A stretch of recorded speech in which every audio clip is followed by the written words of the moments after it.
Halo, selamat pagi. Jumpa lagi di Berita Bengkulu bersama saya Nadia Tobing. Sejumlah berita aktual dan menarik akan kami sajikan untuk Anda. Dan berikut 3 berita utama pagi ini. Tanya perkembangan kasus keluarga korban tabrak lari mobil mewah di Simpang 3 Bumi Ayu datangi Mapolresta Bengkulu.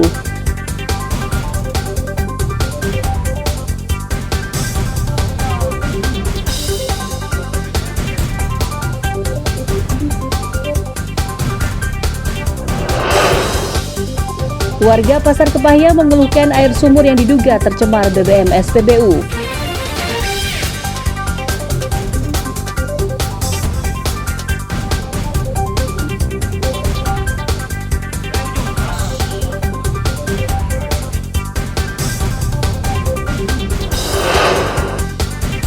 Kerap dijadikan tempat tongkrongan, jalan usaha tani Desa Rimborcap, Rejang Lebong disulap jadi objek wisata baru berlatar hamparan persawahan.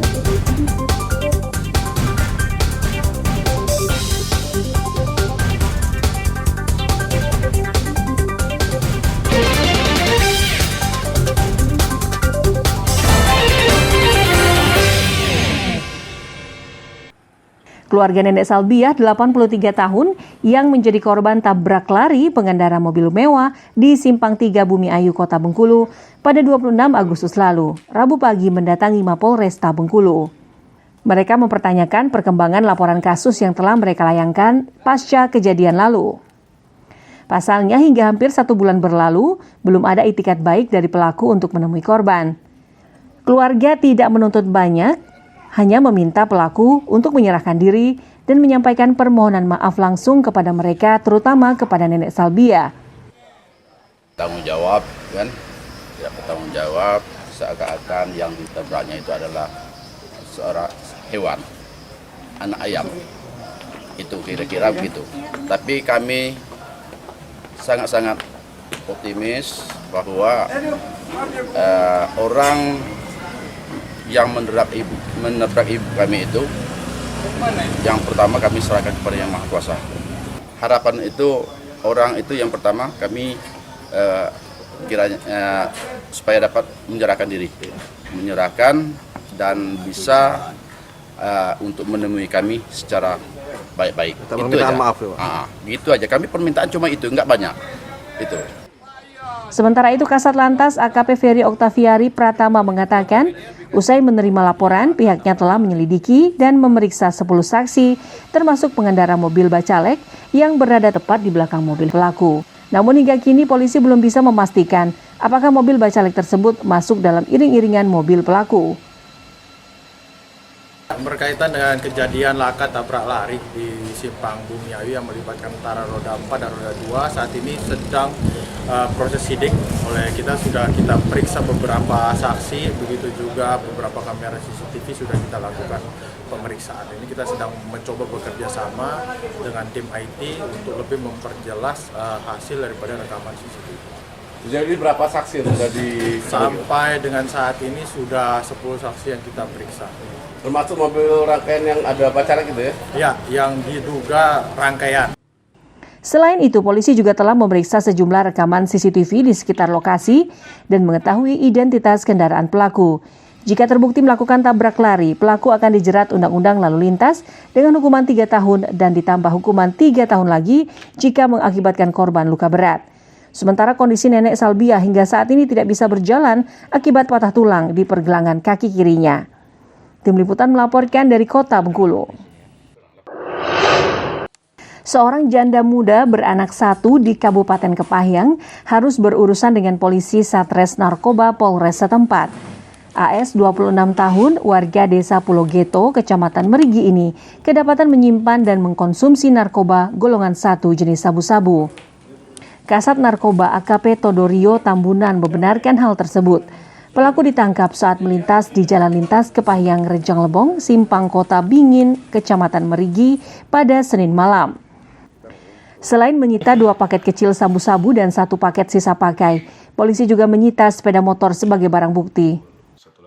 Diamankan, dilakukan penggeledahan terhadap barang, itu berupa 1 unit sepeda motor, kemudian kita melakukan pengecekan dan kita dapatkan yang disaksikan oleh masyarakat di lokasi penangkapan bahwa barang bukti yang kita temukan berupa diduga narkotika jenis sabu-sabu ditempatkan di plat sepeda motor depan.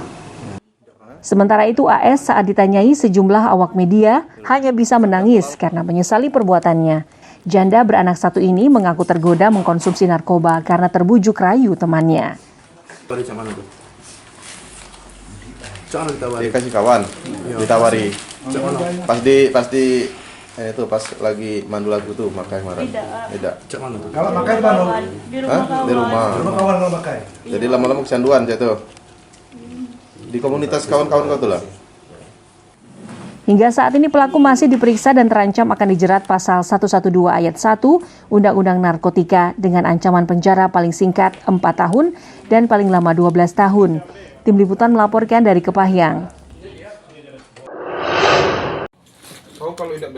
Anggota Unit Perlindungan Perempuan dan Anak bersama tim Buser Polresta Bengkulu meringkus pelaku pencabulan terhadap anak di bawah umur. Sebelum diringkus, DA 23 tahun bersembunyi dalam lemari dan meminta temannya untuk menguncinya dari luar. Meski demikian, pelaku tetap bisa ditemukan dan langsung digelandang ke Mapolresta Bengkulu. Dari pemeriksaan, pelaku mengakui telah mencabuli dan menyetubuhi korban yang masih berusia 15 tahun. Adapun modusnya dengan memacari dan melancarkan bujuk rayu hingga korban terperdaya. Keluarga korban melaporkan kejadian ini ke polisi. Amankan satu orang laki-laki umur 23 tahun dengan inisial DA bahwa ianya telah melakukan persetubuhan terhadap anak. Ya, bahwa pelaku kita amankan pada hari Sabtu tanggal 9 dan memang benar pelaku mengakui perbuatannya dan selanjutnya pelaku kita tetapkan tersangka dan selanjutnya kita lakukan penyidikan lebih lanjut.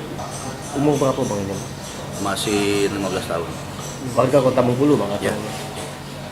Modus yang dilakukan oleh pelaku ini apa? Ya sebenarnya ini yang pasti ada hubungan dan mungkin bisa melancarkan aksinya mungkin ditambah dengan bujuk rayu yang dilakukan pelaku terhadap si korban. Hingga kini pelaku masih diperiksa di unit PPA Polresta Bengkulu dan terancam dijerat Undang-Undang Perlindungan Anak dengan ancaman 15 tahun penjara. Tim Liputan melaporkan dari Kota Bengkulu. Warga Kelurahan Pasar Kepahyang, Kecamatan Kepahyang, mengeluhkan air sumur yang diduga tercemar BBM Stasiun Bahan Bakar Umum atau SPBU. Tidak hanya berubah warna dan mengeluarkan bau menyengat, namun air sumur warga di kawasan ini juga menyala jika didekatkan dengan api. Menurut warga, kondisi ini telah berlangsung sejak tahun 2015 lalu. Akibatnya mereka saat itu membeli air bersih menggunakan galon untuk memenuhi kebutuhan sehari-hari. Terakhir itu mulai muncul. Iya. 15 Pak. Iya. Pemerintah mandor terakhir. Artinya sumur kita udah tidak bisa dipakai lagi ya? Kalau sampai sekarang tidak bisa dipakai lagi karena tidak layak. Tidak layak minum, tidak layak konsumsi lah ya? Iya. Yang sekarang itu bisa kita lihat ini Pak. Lebih banyak daripada air Pak. Parah Pak. Ini tadi diambil dari orang dari lingkungan RT, lingkungan hidup, kesehatan. Terus ditumpahkan di sini, maaf ya, ini ada bekas tumpahannya ya. Nah, itu, terus dibakar hidup. Bisa. Boleh cek airnya Pak ya? Iya. Bisa kita cek airnya. Bisa. Air gitu tuh. Ada baunya pun. Kasonya juga ada rasa-rasa minyak. Rasa bau ada ya? Air itu yang kita gunakan untuk masak itu berarti beda ya? Terpaksa beli aqua. Jadi tidak lagi digunakan lagi. Tapi ya untuk kamar mandi, siram-siram kamar mandi. Oh, siram kamar mandi. Memang dia tuh ada minyak-minyaknya yuk. Baunya, minyaknya ya. Bau ya gitu. Udah lama juga lah. Hampir 1 bulan lebih. Warga berharap pemerintah segera menindaklanjuti hal tersebut agar air sumur ini bisa mereka gunakan kembali. Tim Liputan melaporkan dari Kepahyang.